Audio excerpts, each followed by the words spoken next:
తెలంగాణ మంత్రివర్గ విస్తరణలో ముగ్గురికి చోటు. నూతన మంత్రులుగా గడ్డం వివేక్, అడ్లూరి లక్ష్మణ్, వాకిటి శ్రీహరి ప్రమాణం. అసంతృప్తులను బుజ్జగించేందుకు పార్టీ పెద్దల ప్రయత్నాలు. పార్టీ హైకమాండ్ నిర్ణయాన్ని గౌరవిస్తానన్న సుదర్శన్ రెడ్డి, మల్రెడ్డి రంగారెడ్డి, రాజగోపాల్ రెడ్డితో మాట్లాడుతున్న మీనాక్షి నటరాజన్. మూడో దఫా ఎన్డీఏ పాలనకు రేపటితో ఏడాది. 11 ఏళ్లలో ఎన్డీఏ ప్రభుత్వం సాధించిన విజయాలను ఎక్స్ వేదికగా పంచుకున్న మోదీ, దేశాభివృద్ధికి మహిళలు కేంద్రంగా నిలుస్తున్నారంటూ కితాబు.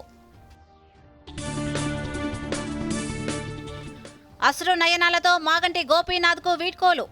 నివాళులర్పించిన సీఎం రేవంత్ రెడ్డి, మాజీ సీఎం కేసీఆర్. పాడెమోసిన హరీష్ రావు, కేటీఆర్. జూబ్లీహిల్స్ మహాప్రస్థానంలో అంత్యక్రియలు. మృగశిర కార్తెను పురస్కరించుకుని హైదరాబాద్లో చేపమందు పంపిణీ. పొరుగు రాష్ట్రాల నుంచి కూడా భారీగా తరలివచ్చిన ఆస్తమా బాధితులు. రేపు సాయంత్రం వరకు కొనసాగనున్న కార్యక్రమం. తెలంగాణలో భిన్న వాతావరణ పరిస్థితులు. నైరుతి వచ్చిన పలు జిల్లాల్లో 40 డిగ్రీలకు పైగా ఉష్ణోగ్రతలు. మరికొన్ని జిల్లాల్లో మోస్తరు నుంచి భారీ వర్షాలు.